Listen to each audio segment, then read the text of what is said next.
yurd yerleri, Oğuz mahalı, Qopuz cingiltili, cengi havalı, salam Cavanşirin yurdu obası, salam Şeyh Şabil'in qartal yuvası, salam Qoca Qafqaz, sabahın xeyir.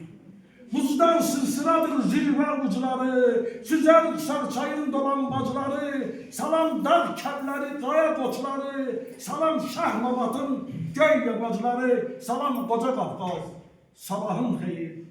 İgide ev oldu bu daş, bu kaha, bu dağlar baş eğmez gedaya, şaha, salam Qaçarmayıl, efendi baba, salam Qoca Qafqaz, sabahın xeyir.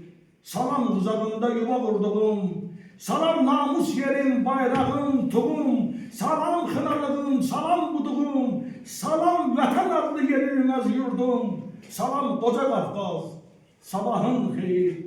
Salam həqiqətim, dinim, imamım, senin varlığına kurban bu canım, ey azad torpağım, azad mekanım, salam dar yukarıda Azerbaycanım, salam Qoca Qafqaz, sabahın xeyir. Sağ olun.